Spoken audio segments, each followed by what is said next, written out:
Olá! Hoje a gente vai desvendar as camadas de uma das histórias de origem mais famosas do mundo, a de Moisés, claro. A imagem de um bebê numa cesta, todo mundo conhece, né? Mas a questão é, quais são os segredos que estão escondidos ali bem na nossa frente? É isso que a gente vai descobrir agora. Então, vamos começar pelo começo, a cesta. E olha, essa cesta é muito, mas muito mais do que só um bercinho flutuando no rio. Ela é, na verdade, um sinal literário super poderoso. E para entender esse sinal, a gente precisa comparar a história bíblica com um tipo de história, um modelo que era super comum na antiguidade. Era um jeito que os povos antigos usavam para dizer: olha, essa pessoa aqui nasceu para ser um grande líder. Pois é, a história do Moisés na cesta tem vários pontos em comum com uma lenda bem mais antiga, a do rei Sargão da Acádia. Pensa bem, colocado numa cesta, selado com betume, jogado no rio, resgatado por alguém da realeza e no final se torna um baita líder. Isso não era coincidência, era um jeito de sinalizar que aquela pessoa tinha um destino grandioso. E o mais incrível é que, por mais que pareça um mito, a história tem detalhes super realistas.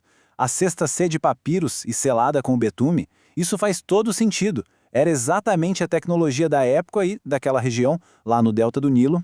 O papiro era o que mais tinha e o betume era fundamental para a cesta não afundar. Isso meio que ancora a lenda no mundo real, sabe? Ok, agora vamos para o momento do resgate. E é aqui que a cultura egípcia entra para dar um significado todo novo e muito mais profundo para essa história. Porque, olha só, a princesa não estava lá só se refrescando, tomando um banho qualquer. Para os egípcios, o rio Nilo era sagrado. Era a personificação de um deus, o deus Hapi, que representava a fertilidade, a vida. Então, entrar no Nilo era quase um ritual, um ato sagrado. E tem um outro ponto muito interessante aqui. Pensa só, o faraó, o homem mais poderoso do Egito, decreta a morte dos bebês hebreus. E quem é que frustra os planos dele? Mulheres. As parteiras, a mãe, a irmã e até a própria filha do faraó. É uma ironia, né? A impotência do todo-poderoso faraó exposta pela coragem de um grupo de mulheres. Certo. Agora vamos falar do nome, porque um nome pode dizer muito sobre uma pessoa, né? E no caso de Moisés, o nome dele é a chave para entender a conexão dele com duas culturas totalmente diferentes.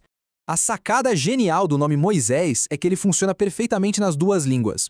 Em hebraico, masha vem do verbo tirar de. Faz sentido, ele foi tirado das águas. Já em egípcio, o sufixo mose é super comum em nomes de faraós e significa nascido de. Então, desde o nome, ele já carrega essa identidade dupla. É espetacular. E essa dualidade vai além. O nome, dado pela princesa, diz "Eu o tirei das águas". Isso fala do resgate pessoal dele, mas ao mesmo tempo já aponta para o futuro, para o destino dele, que era tirar uma nação inteira da escravidão. É uma baita premonição. Bom, o tempo passa, Moisés cresce como príncipe até que ele toma uma decisão que muda tudo. Uma escolha que vai transformar a vida dele para sempre, de membro da realeza a um foragido da justiça. E isso acontece quando ele tem 40 anos. Depois de passar a vida inteira imerso na cultura e na sabedoria dos egípcios, ele tem um reencontro com o seu povo de origem, e é um reencontro bem dramático. Ele vê um supervisor egípcio espancando um escravo hebreu e, num impulso, ele intervém. Ele mata o egípcio. E pronto, aquele ato, aquele momento, muda completamente o rumo da história. E a gente precisa entender o peso disso. Não foi só um assassinato. Matar um oficial do Estado era um crime de traição. Era um ataque direto à autoridade do faraó. E nem o fato de ter sido criado como príncipe ia protegê-lo dessa vez. A única saída era fugir. E não era uma fuga fácil. Ele teve que atravessar o caminho de Horus, que era uma estrada militar super vigiada, para conseguir sair do território egípcio e chegar nas terras de Mídia. E esse tempo no exílio, no deserto, a gente pode pensar que foi um castigo, né? Mas na verdade foi a etapa final, a parte que faltava no treinamento dele para se tornar um líder. Pensa comigo, no meio do deserto, um poço de água é tudo. É o centro da vida social, mas também de muito conflito. E é justamente num poço que Moisés age de novo. Ele defende as filhas de um sacerdote local, é acolhido pelo clã e, mais uma vez, mostra seu instinto de lutar por justiça. Então, se a gente junta as peças, a vida dele foi uma preparação única. De um lado, ele conhecia por dentro o poder do Egito. Do outro, Ele presencia a injustiça e depois aprende na pele a sobreviver no deserto, a ser resiliente. Ele forja uma identidade completamente nova.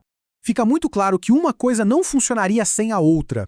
Sem a vida no palácio e sem o tempo em Midian, ele não estaria pronto para o que viria pela frente. Ele precisava ter um pé em cada um desses mundos para se tornar o líder que a história precisava.